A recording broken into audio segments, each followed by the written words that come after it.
Kejaksaan Agung menetapkan 7 orang menjadi tersangka kasus dugaan korupsi tata kelola minyak mentah. Salah satu tersangka merupakan Direktur Utama Pertamina Patraniaga, Rifa Siahaan. Kejagung bilang, korupsi di anak perusahaan Pertamina ini terjadi pada 2018 hingga 2023. Pada malam hari ini menetapkan 7 orang sebagai tersangka. Antara lain 1. RS. Yang bersangkutan adalah Direktur Utama PT Pertamina Patraniaga. Dari keterangan penyidik Jampitsus Kejagung, Direktur Utama PT Pertamina Patraniaga, Rifa Siahaan, diduga membeli Pertalite untuk kemudian di-blending menjadi Pertamax. Namun, pada saat pembelian, Pertalite itu dibeli dengan harga Pertamax. Dalam pengadaan produk kilang yang dilakukan oleh PT Pertamina Patraniaga, tersangka RS melakukan pembelian atau pembayaran untuk RON 92. Padahal sebenarnya yang dibeli adalah RON 90 atau lebih rendah, kemudian dilakukan blending di depo untuk menjadi RON 92 dan hal tersebut tidak diperbolehkan atau bertentangan dengan ketentuan yang ada. Tersangka diduga mengimpor BBM RON 90 atau setara dengan Pertalite. Kemudian, hasil impor BBM RON 90 tersebut disimpan di depo. Di sanalah BBM RON 90 diblend dengan RON 92. Kemudian diberi merek dagang RON 92 atau setara Pertamax. Setelah proses selesai, kemudian dijual ke masyarakat. Dalam kasus ini, penyidik Kejaksaan Agung menemukan biaya tata kelola minyak yang tinggi, memengaruhi subsidi BBM yang dibebankan ke APBN dalam bentuk skema subsidi. Kejaksaan Agung menemukan kerugian keuangan negara sebesar Rp193,7 triliun, di antaranya kerugian ekspor minyak mentah dalam negeri, impor melalui broker, melalui kompensasi, dan pemberian subsidi dari APBN. Tim Liputan, Kompas TV.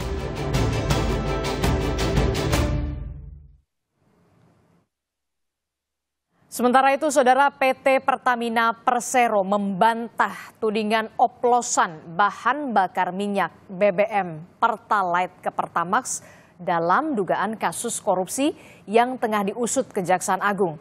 Vice President Corporate Communication Pertamina Fajar Joko Santoso memastikan kualitas BBM yang sampai di masyarakat sudah sesuai dengan standar yang ditentukan oleh Dirjen Migas. Menurutnya, informasi yang beredar di masyarakat merupakan disinformasi. Pastikan bahwa yang dijual ke masyarakat itu adalah sesuai dengan spek yang sudah ditentukan oleh Dirjen Migas. RON 92 itu artinya ya RON 92, Pertamax, RON 90 itu artinya Pertalite. Kan muncul narasi oplosan itu kan juga nggak sesuai dengan apa yang disampaikan oleh kejaksaan kan sebetulnya. Jadi di kejaksaan mungkin kalau boleh saya ulang kan lebih mempermasalahkan tentang pembelian 90-92 bukan adanya oplosan, sehingga mungkin narasi yang keluar yang tersebar sehingga ada misinformasi di situ. Tapi bisa kami pastikan bahwa produk yang sampai ke masyarakat itu sesuai dengan speknya masing-masing. 92 adalah Pertamax, 90 adalah Pertalite. Kejaksaan Agung menetapkan ada 7 orang tersangka terkait dengan kasus dugaan korupsi tata kelola minyak mentah Pertamina. Dan salah satu tersangkanya merupakan Direktur Utama Pertamina Patraniaga. Dan yang tidak main-main, Kejaksaan Agung menemukan kerugian keuangan negara sebesar Rp193,7 triliun. Lalu pertanyaan selanjutnya, bagaimana pengawasannya di DPR sebagai mitra kerja? Sudah bergabung bersama kami di pagi hari ini melalui sambungan daring. Ada anggota Komisi 6 DPR RI, ada Pak Darmadi Durianto. Selamat pagi Pak Darmadi. Selamat pagi Pak Darmadi, sepertinya masih di mute audionya Pak Darmadi. Oh, masa? Oke, siap. Sudah. Selamat pagi. Ya. Pagi, Mbak. Oke, Pak Darmadi, sebenarnya Pak Darmadi dan juga kami, Kompas TV juga sudah berusaha untuk menghubungi Sekretaris Perusahaan Pertamina Patraniaga, Ibu Happy Wulansari untuk meminta keterangan. Namun kemudian beliau hanya mengatakan akan memberikan pernyataan siang nanti, tidak apa. Tapi kita akan membahas soal ini nih yang lagi hangat diperbincangkan, yang cukup panas kemarin begitu ya. Kejaksaan Agung menetapkan ada 7 orang tersangka. Salah satunya adalah Direktur Utama Pertamina Patraniaga terkait dengan dugaan korupsi tata kelola minyak begitu ya, yang tidak tanggung-tanggung nih Pak Darmadi. Kerugian negaranya 193,7 triliun rupiah. Anda dan juga rekan-rekan di Komisi 6 DPR, bagaimana responnya dan langkah apa yang nantinya akan dilakukan? Kita tahu kan Pertamina merupakan mitra kerja dari Komisi 6 DPR. Tentu saja kita kaget ini sebagai anggota DPR Komisi 6 karena kan ini berita besar ya. Artinya apa? Artinya pertama kita apresiasi pada Kejaksaan Agung yang sudah bisa mengusut kasus ini. Ini kasus yang tidak mudah diusut. Jadi luar biasa Kejaksaan Agung.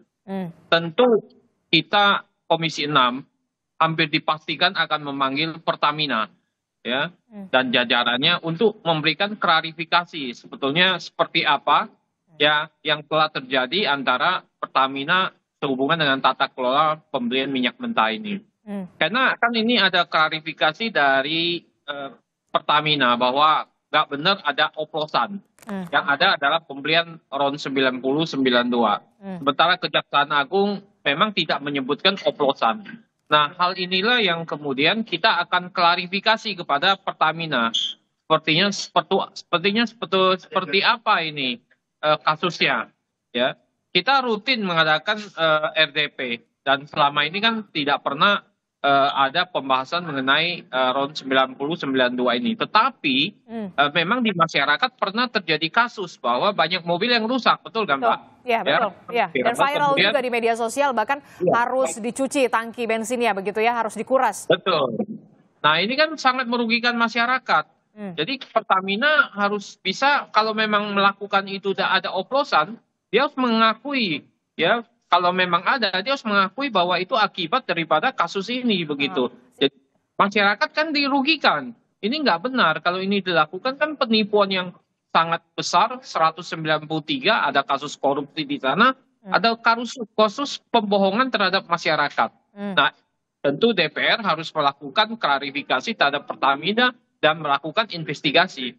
Kalau perlu ya kita akan bentuk panja di DPR untuk menyelidiki kasus ini begitu, supaya lebih jelas begitu. Ya. Oke, jadi dalam waktu dekat, jadi kapan Komisi 6 DPR RI ini akan berencana untuk memanggil segera Pertamina untuk memberikan klarifikasi, termasuk juga membuka peluang pembentukan panja untuk mengusut secara transparan terkait dengan dugaan korupsi tata kelola minyak ini, karena nggak main-main loh, kerugian negaranya 193,7 triliun, Pak Darmadi.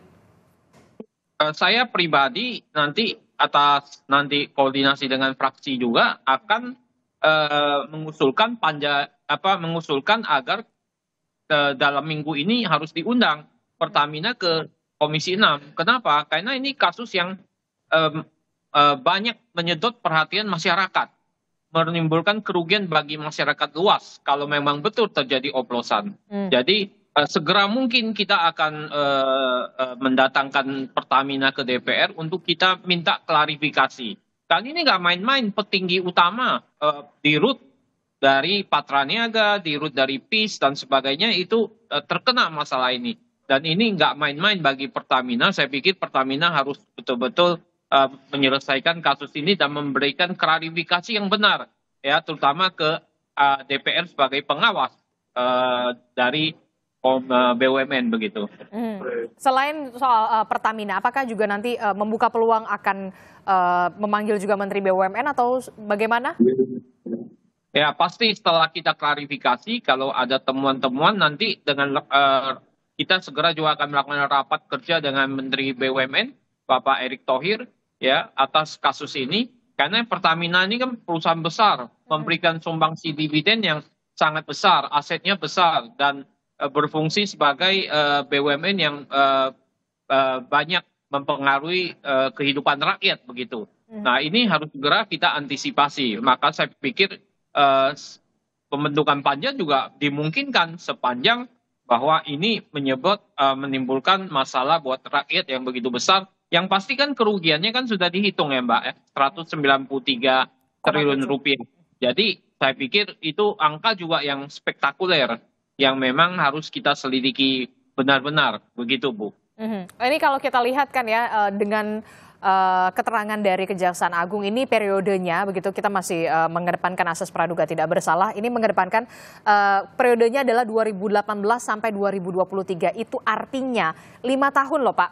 5 tahun dugaannya yang biasa kita konsumen bayar BBM non subsidi, justru ada dugaan blending di sini. Nah, Anda melihat konsumen bisa menggugat Pertamina atau seperti apa soal ini? Ya saya pikir kalau konsumen ada yang menggugat kan bisa-bisa aja karena ini negara hukum ya. Apalagi kalau kita kaitkan dengan kerugian masyarakat yang cukup besar begitu ya. Tapi memang prosesnya, mekanismenya tentu harus diatur ya. Bagaimana caranya? Nah, silakan konsumen. Saya pikir kalau yang mau menggugat atau apa bisa lewat class action atau apapun ya. Sesuai dengan aturan undang-undang ya bisa dijalankan. Tapi yang pasti ya memang DPR akan memanggil ya, apalagi kita akan mempertanyakan juga kepada Pak Menteri BUMN dulu ngangkat Pak Dirut ini dasarnya juga apa? Karena udah 5 tahun kan. Apakah selama ini tidak terdeteksi dengan baik atau bagaimana kinerja integritas dari Dirut ini?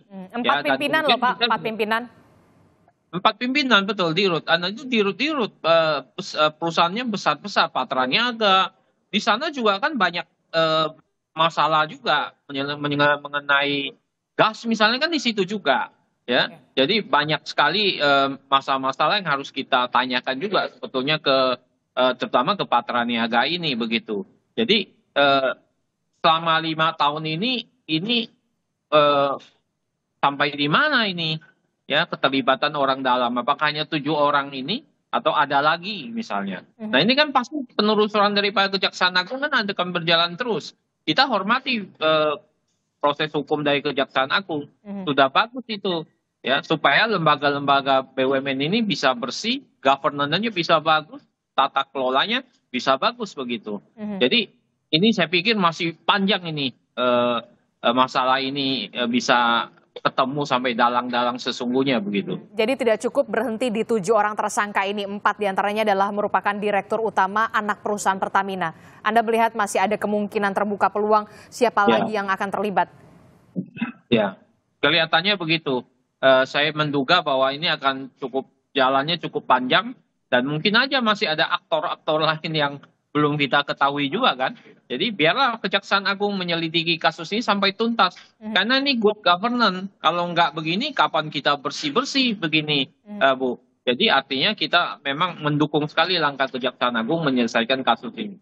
Oke, kalau saya baca ini ya di Harian Kompas di halaman 3, judulnya besar sekali begitu ya, dugaan pemufakatan jahat di impor BBM. Nah dalam kasus ini Kejaksaan Agung membuka peluang untuk mendalami dugaan, sekali lagi saya mengatakan dugaan, pengoplosan untuk produk BBM yang dibeli Pertamina, yakni RON 90 atau bahkan lebih rendah yang dicampur di depo menjadi produk RON 92. Ini juga nantinya akan masuk ke dalam investigasi atau klarifikasi yang akan ditanyakan juga kepada Pertamina. Termasuk juga soal kebijakan pada saat itu, soal impor minyak juga pada saat itu. Minyak mentah. Ya saya pikir bukan hanya kasus ini aja yang akan kita dalami juga. Sekaligus kita ini membuka kotak Pandora juga. Karena kita tahu bahwa Pertamina itu juga perusahaan besar, di dalamnya juga banyak kurang bagus juga kan good governance-nya. Ya, ini yang kita akan selidiki sampai ke akar-akarnya begitu. Dari sisi aksi korporasi yang mereka lakukan. Kalau proses hukum kan kita nggak mau intervensi ya, karena itu urusannya Kejaksaan Agung. Tetapi bagi kami aksi-aksi korporasi yang merugikan masyarakat tentu akan kita dalami semua. Supaya Pertamina betul-betul nanti bisa bersih ya, apalagi dikaitkan dengan pembentukan Danantara yang kalau itu nggak diberesin semua, ya berarti lembaga ekonomi, lembaga BUMN-nya masih banyak yang bermasalah. Tentu itu akan mengganggu sasaran daripada pembentukan Danantara seperti yang diresmikan oleh Bapak Presiden Prabowo begitu. Ya kita dukung pemerintah ini bersih-bersih begitu. Artinya kalau bisa ya memang semua kita dalamin sampai betul-betul bisa menyelesaikan kasus ini dengan baik begitu. Jadi harapan kami akan undang segera. Ya saya akan bicarakan dengan semua pihak terkait agar ini cepat diundang ke DPR supaya kita bisa mendalami karena ini memang kasusnya sangat besar begitu dan menarik menyedot perhatian masyarakat. Tentu, Jadi gitu. karena kalau memang ini betul dugaannya ada blending dalam tanda kutip dari RON 90 ke RON 92 begitu ya, dari Pertalite menjadi Pertamax, tentu yang dirugikan tidak hanya negara tapi juga masyarakat begitu ya, dari 2018 sampai 2023, termasuk juga soal pembersihan bagaimana dugaan-dugaan mafia migas di dalamnya. Iya betul, mafia migas, mafia gas itu ada juga yang menarik perhatian daripada DPR adalah bagaimana pengaturan pembagian gas, ya kuota-kuota gas ke agen-agen. Ini juga sering menyedot perhatian daripada DPR begitu. Ini juga bagian yang akan kita dalami juga begitu. Ya. Jadi banyak sebetulnya masalah-masalah yang harus kita dalami ya. Kalau 5 tahun saya lihat kan ini kan belinya RON 9. Harga RON 90 dijualnya Pertamax 92, di situ ada kerugian ya. Jadi bayarnya RON 92 udah pasti gitu kan. Ya. Jadi ada selisih harga di situ dan itu ada kerugian negara di situ. Nah, ini kan praktek-praktek yang sebetulnya praktek-praktek yang sebetulnya mungkin banyak dilakukan di banyak perusahaan-perusahaan juga di BUMN begitu. Markup, ini praktek markup yang akhirnya merugikan negara begitu. Nah ini saya pikir ini menjadi tugas berat kami untuk bisa mendalami ini ya agar bisa bekerja buat masyarakat ya sehingga masyarakat tidak dirugikan begitu dan negara juga tidak dirugikan.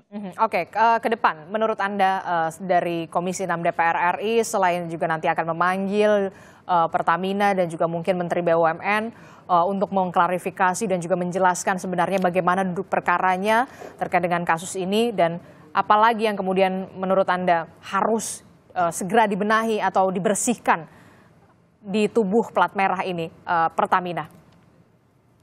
Jadi kan banyak di luar mengatakan bahwa Pertamina ini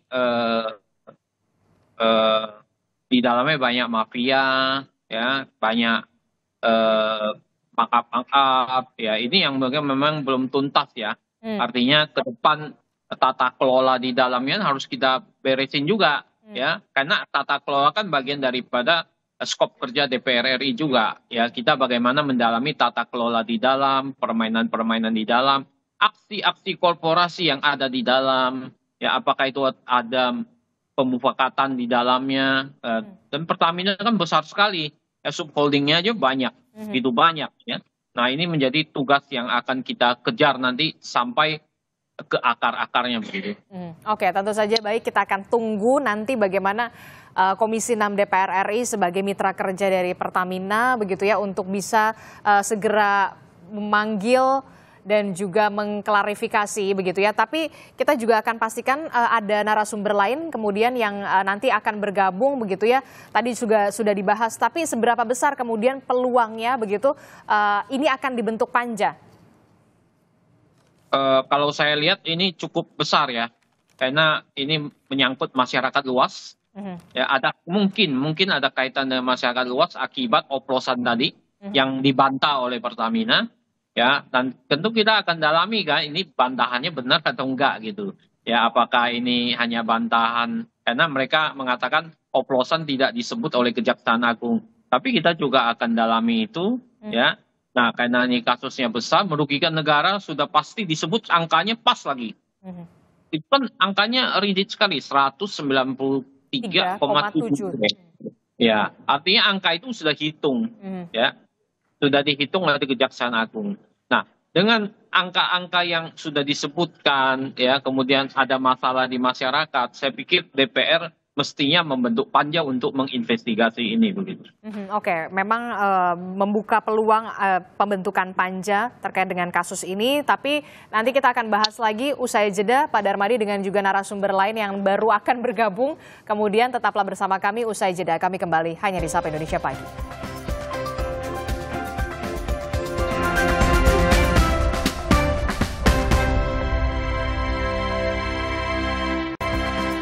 Terima kasih Anda masih bersama kami di Sapa Indonesia Pagi. Saudara, kita masih membahas soal bagaimana penetapan tersangka terhadap 7 orang.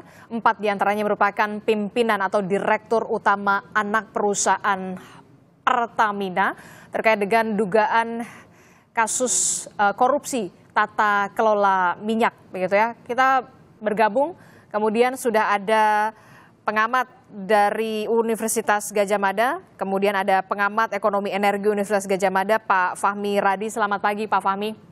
Pagi, Desti. Ya, Pak Fahmi, maaf kami mengganggu pagi Anda begitu secara mendadak begitu karena menyangkut hajat hidup orang banyak. Ini 2018 loh, Pak Fahmi, dari 2018 sampai 2023 yang diungkap oleh Kejaksaan Agung soal bagaimana dugaan korupsi yang dilakukan oleh 4 pimpinan begitu ya, pucuk pimpinan dari anak Pertamina terkait dengan dugaan korupsi tata kelola minyak. Anda melihatnya seperti apa? Apakah modus-modus semacam ini, pattern-pattern semacam ini memang sudah kerap dilakukan oleh dugaan mafia migas? Ya, kalau pertama melihat kerugian negara yang begitu besar, hampir 200 triliun itu ya. Ini lebih separuh dari penghematan efisiensi yang dilakukan oleh Prabowo kan 300 triliun, ini hampir 200 triliun. Iya. Dirampok oleh, menurut saya ini. Kemudian yang kedua modusnya, ini dilakukan oleh mafia migas gitu ya.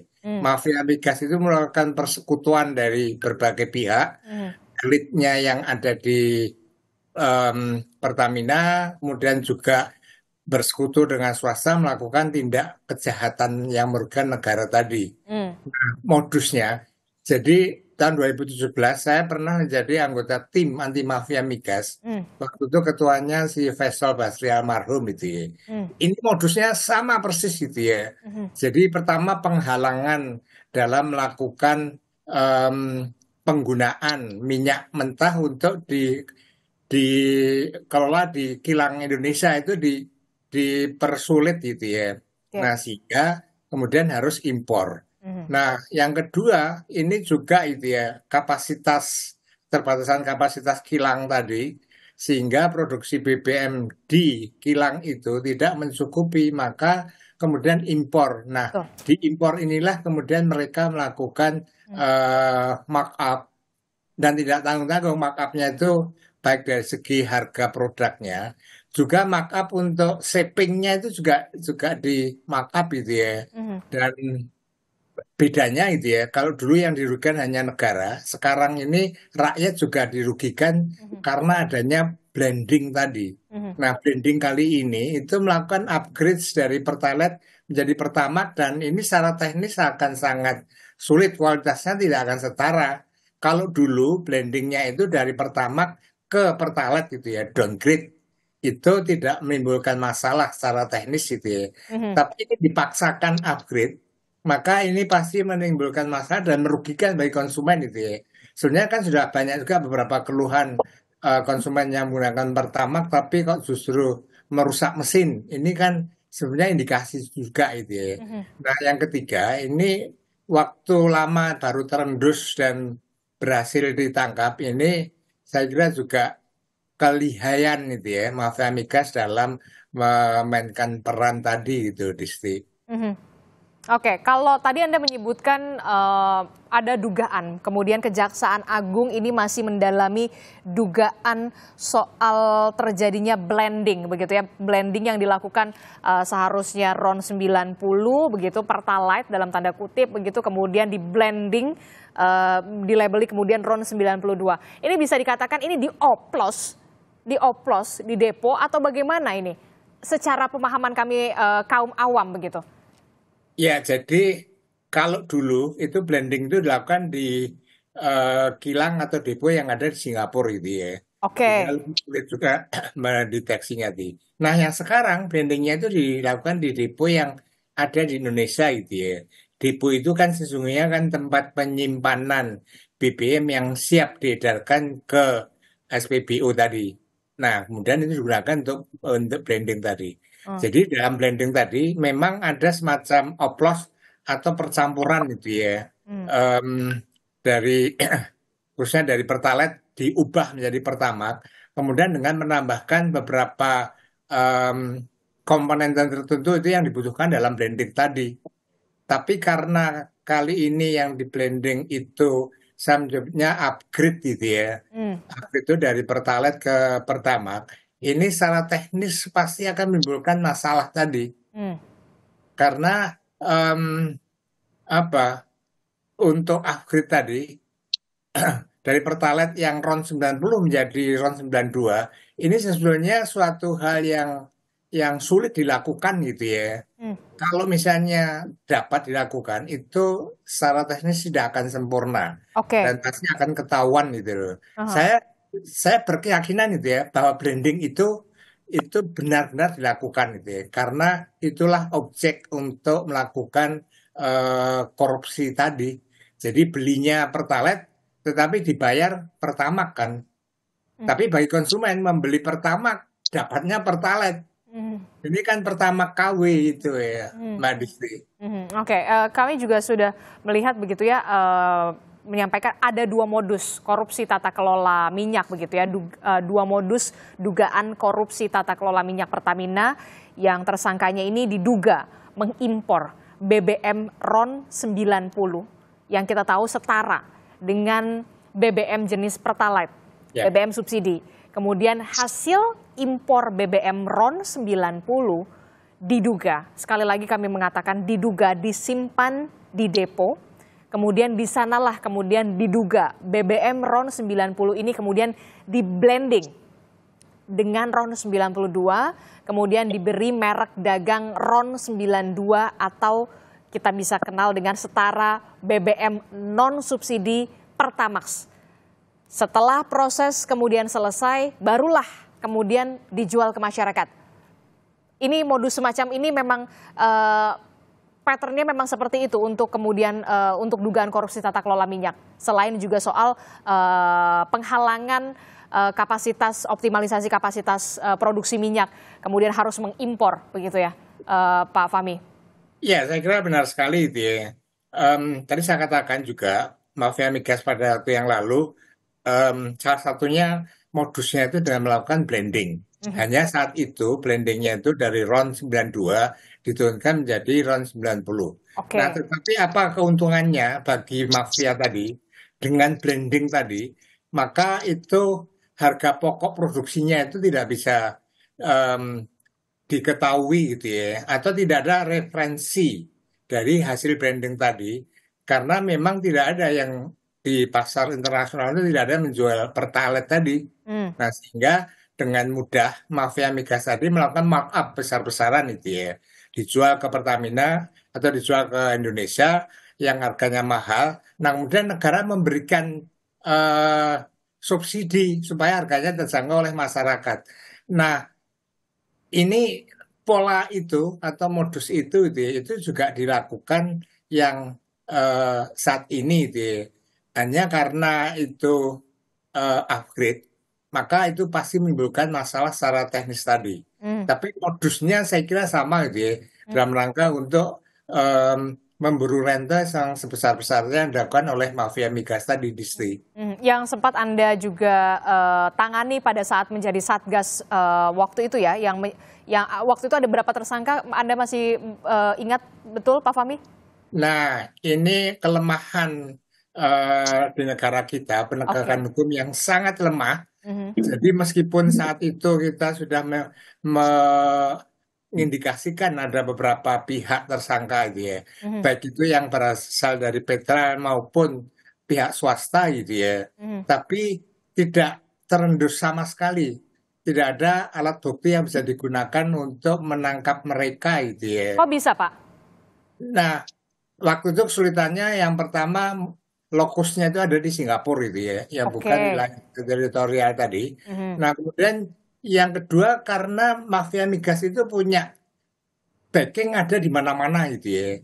Apakah di pemerintahan, apakah di aparat, sehingga kemudian tidak tersentuh. Maka rekomendasi yang kita berikan saat itu bubarkan Petral karena merupakan sarang mafia migas tadi, dan waktu itu periode pertamanya Jokowi dengan cepat dia kemudian dibubarkan. Tetapi pembubaran Petral tadi kan menunjukkan bahwa mafia migas sekarang ini kan masih ada, masih bergentayangan untuk melakukan perampokan terhadap keuangan negara, dan yang ditangkap kemarin salah satunya yang dari swasta itu ya, itu kan anak dari seorang tokoh yang waktu kami itu dikenal atau ditenggarai sebagai penrolan mafia migas tadi. Tapi dia tidak tersentuh hukum itu ya.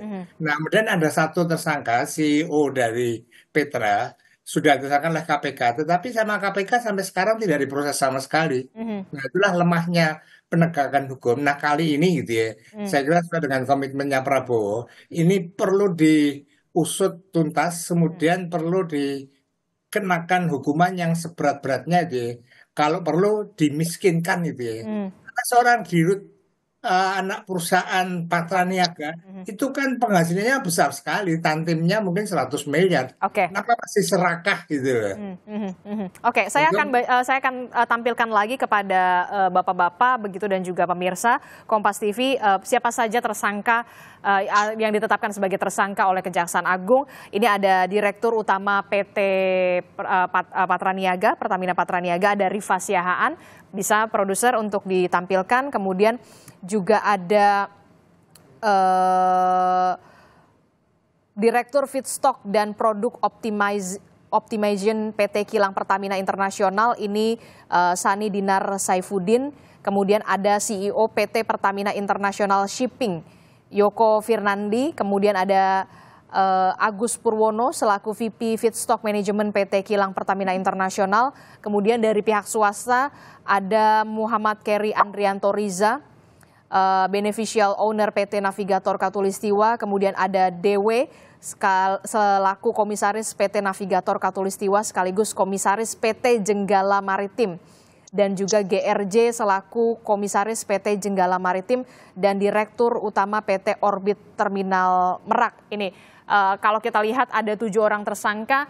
Pak Fahmi, kalau tadi dari Komisi 6 DPR akan mencoba mengklarifikasi juga kepada Pertamina, kemudian bahkan Menteri BUMN, Anda melihat dari ke-7 orang tersangka, 4 diantaranya adalah pimpinan atau direktur utama anak perusahaan Pertamina dan 3 adalah dari pihak swasta. Anda melihat apakah kemungkinan ada keterlibatan dari pihak lain selain 7 orang tersangka ini? Saya menduga ya gitu ya. Karena misalnya untuk melakukan impor minyak mentah untuk dikelola, itu kan harus ada rekomendasi dan izin dari petinggi Pertamina yang ada di holding tadi. Nah, kalau itu lolos terus izinnya gitu ya, mestinya kan menggunakan minyak mentah produksi Indonesia, tetapi dengan alasan tertentu dan itu diizinkan. Nah, yang memberikan izin tadi itu ya, atau rekomendasi, saya menduga terindikasi untuk terlibat tadi, dan ini berlangsung cukup lama gitu ya. Maka saya kira gitu ya, yang harus dilakukan setelah ini pihak internal itu harus melakukan operasi besar-besaran untuk mengamputasi gitu ya anggota-anggota mafia migas yang masih bercokol di Pertamina tadi. Ini saya betul-betul marah gitu ya kalau melihat seperti itu gitu ya.